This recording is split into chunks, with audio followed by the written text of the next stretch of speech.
다니엘, 하나님의 나라는 멸망하지 아니할 것이요 하나님의 권세는 무궁하리라. 우리 누구나 사자굴의 다니엘 얘기를 좋아한다. 다니엘은 참으로 용기와 믿음이 있다. 다니엘은 정말 강한 확신을 갖고 있다. 또한 이런 다니엘의 세 친구 사드락, 메삭, 아벤누고에 대한 감동적 이야기 감명을 받는다. 화가 난 바벨론의 왕 느부갓네살이 다니엘의 세 친구를 죽이려고 풀무불에 던졌지만 하나님이 세 사람을 보호하셨다. 참으로 기적적인 구원이었다. 이처럼 다니엘이 매우 주목할 만한 인물이긴 하지만 사실 이 책은 다니엘이라는 인물에 대한 책이 아니다. 이 책은 하나님에 대한 책이다. 다니엘서는 겉보이는 상황이 너무나 나쁘다고 할지라도 하나님이 여전히 주관하고 다스리시며 하나님의 계획하고 정하신 정점을 향해 세심하게 역사를 이끌어 하신다고 선포하신다. 다니엘은 누구인가? 다니엘은 선지서를 선포하고 기록했던 다른 선지자들과 상당히 다르다. 다니엘은 제장도 아니고 직업적인 선지자도 아니다. 다니엘은 관료이며 바빌로니아 정부에서 성공적인 관료로 일한 오랜 경력을 갖고 있다.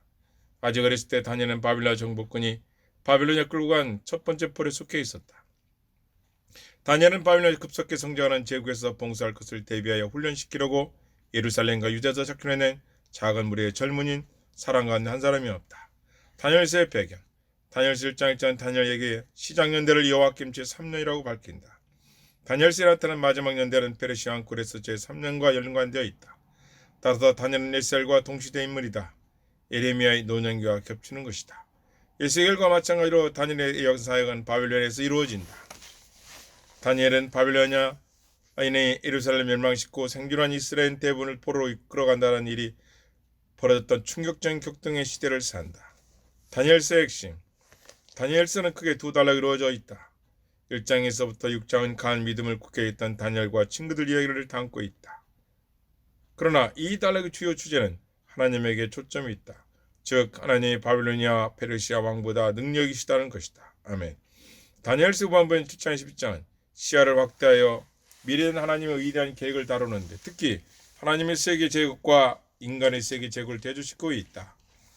다니엘서의 메시지는 하나님을 대적하는 세력이 지배하는 것처럼 보이는 고난의 때에도 하나님은 자기 백성이 하나님을 신뢰하기를 바라신다는 것이다. 하나님의 홀로 세상 역사를 주장하시기 때문이다. 그러므로 때가 되면 영광스러운 하나님 나라가 도래할 것이라는 약속을 신뢰하면서 신실하게 살아야 한다. 다니엘서의 흥미롭고 독특한 점. 이 책은 다니엘과 세 친구 어떻게 하나님에게 신실할 수 있었으며 하나님의 보호를 받았는가에 대한 매혹적인 여러 이야기를 담고 있다. 느부갓네살 왕과 다니엘의 네 세계 제국을 묘사하는 놀랍고 상징 환상을 본다. 다니엘은 예측 당생 계신 이가 보좌에 앉아 심판하시는 환상을 본다. 다니엘은 인자 같은 이가 하늘구름을 타고 오는 환상을 본데 신약은 이 이미지를 그리스도와 연관시킨다. 다니엘의 환상은 가까운 미래는 물론 먼 미래에 와도 관계에 있다. 다니엘서는 두 가지 언어로 기록되어 있다.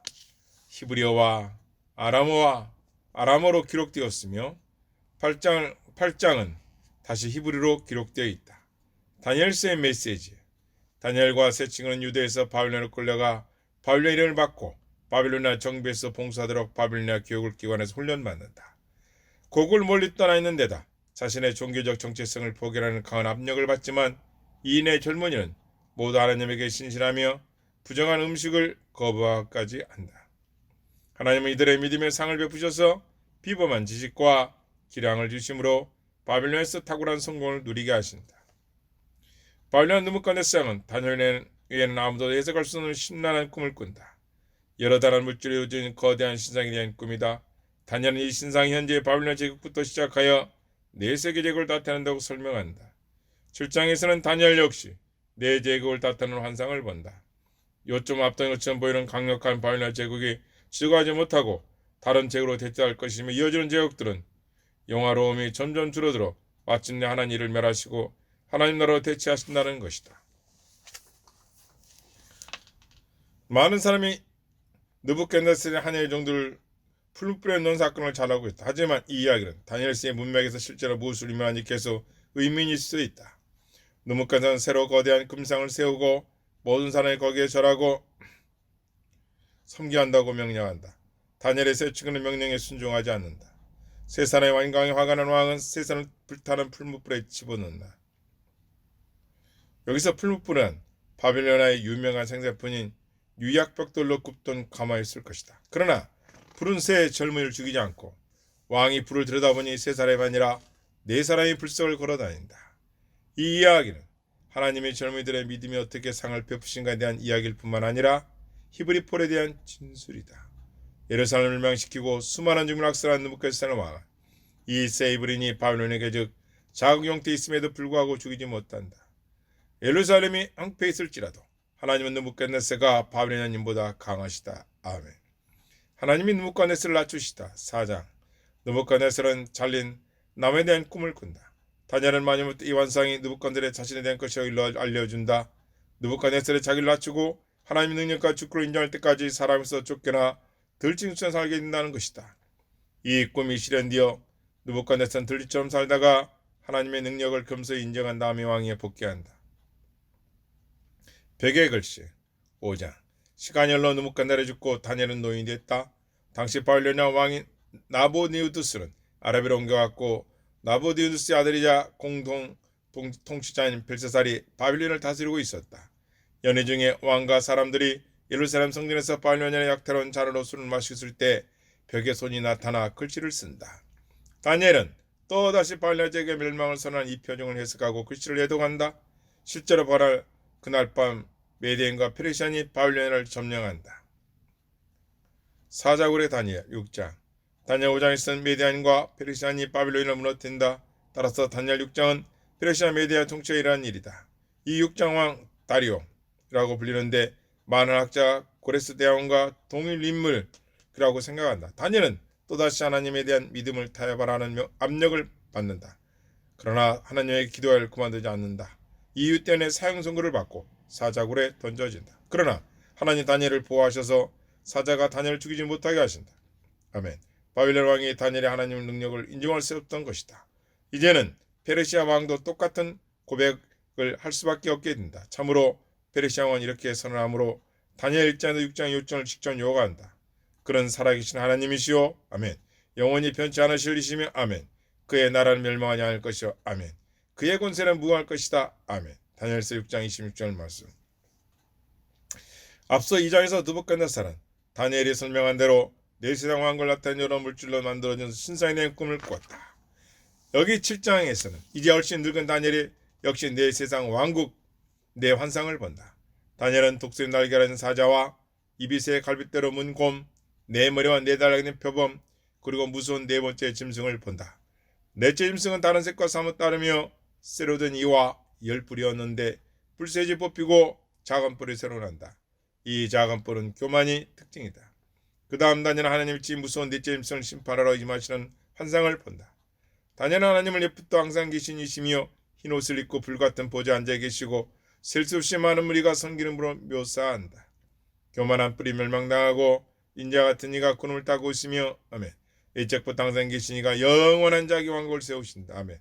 다니엘의 환상에서 인자는 권세와 영광의 나라를 받으며 모든 백성과 나라들과 다른 언어를 말하는 모든 자들이 인자를 섬기다. 이에 다니엘은 이 환상에 대한 설명을 듣는다. 네 짐승은 왕국을 상징하는데 넷째 왕은 매우 다른 왕국으로 설명된다. 열 뿔은 요랑이며 작은 뿔 역시 왕이다. 이 왕이 하나님을 대적하며 하나님의 백성을 압제하겠지만 하나님이 그를 심판하고 하나님 나라를 세우실 것이다. 다니엘의 순양과 염소 환상 8장. 다니엘은 임센 순양이 염소에게 피하는 환상을 본다. 염소뿔 가운데 하나는 꺾이고 대신 네 뿔이 난다.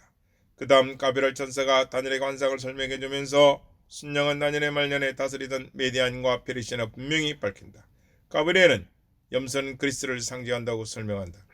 역사적으로 이 예언을 이루는 사람은 알렉산더 대제다. 알렉산더는 메디아, 페르시아 제국을 무너뜨리고 가는 곳마다 그리스 문을 심으려고 한다. 그러나 알렉산더가 아직 젊은 나이에 죽자 히아의 내장군이 알렉산더 제국을 분할 통치함으로 다니엘 8장을 넷뿔을 예언을 이룬다. 다니엘이 기도한 70일에 9장. 다니엘은 예루살렘의 황폐함이 출시점이 될 것이라고 한 예레미야 선지자의 예언을 상기한다. 다니엘은 70년 기간이 끝날 것임을 깨닫고 예루살렘 회복에 대한 하나님에게 기도하는 한편 또한 이스라엘의 죄와 반역을 고백한다. 그러자 가브리엘이 다니엘에게 나타나 예레미야가 언급한 70년을 복잡하게 묵시적으로 확대한 내용을 전달한다. 가브리엘은 70일을 언급하는데 이는 아마 490년을 가리키나 길지 길지만 완전한 기간을 가리킬 것이다. 다니엘의 마지막 환상. 10장은 다니엘이 자기가 본 무섭고 큰 전쟁의 환상 때문에 슬퍼하는 것으로 시작한다. 천사 같은 사람이 다니엘에게 나타나 자기를 찍으려고 했으나 페르시아 왕국의 군주가 방해해서 지체되었으며 결국 가장 높은 군주 중 하나 천사장인 미가엘이 도와줬다고 설명한다. 이 흥미로운 본문은 하나님과 하나님 백성을 대적하는 강력한 지역적 영적 세력이 있을 수 있는 것을 암시하는데 다른 본문도 이런 실체를 암시한다. 다니엘 11장에서 천사는 계속해서 여러 전쟁과 싸움에 대해 다니엘에게 설명한다. 천사가 설명하는 싸움 대부분은 수백 년 뒤인 BC 2세기와 3세기의 팔레스타인에 실제로 일어난다. 그러나 다니엘 10장 몇몇 구절은 10장 3절 같이 안티코스 4세 에피파네스 저지른 성전 모독뿐만 아니라 마태복음 10장 15절 분명히 밝혔듯이 미래의 대작 신약에 나오는 적그리스도가 저지른 신성 모독도 가리키는 것으로 보인다. 다니엘서 마지막 장에서는 다니엘에게 설명하는 천사가 책에 기록된 모든 자가 구원을 받을 것은 12장 1절에 놀라운 일이 일어난다. 그러나 이 구원은 단순한 땅의 회복이 아니라 죽은 자의 부활, 영원한 삶의 부활을 포함한다. 그러면 다니엘서 오늘 우리 삶에 어떻게 적용할 것인가? 불타는 불물 속에 사드락, 메삭, 아벳노가 보여준 용기와 믿음, 그리고 사자굴이 다니엘에 보여준 불변의 신실함은 오늘 우리에게 여전히 본받을 모범이다. 이들은 모두 하나님의 헌신에 있어 흔들리지 않았다. 자기같이 한 상황에 달갑지 않고 맞서기 힘들어서 보임에도 불구하고 여전히 하나님에게 전적으로 순종했다.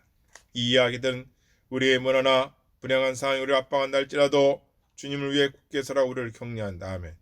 이 사람들은 자기 목숨을 잊어버릴 위험 가운데서도 신앙을 타협하지 않았다. 아멘. 이들은 우리에게 그렇게 하라고 도전한다. 아멘.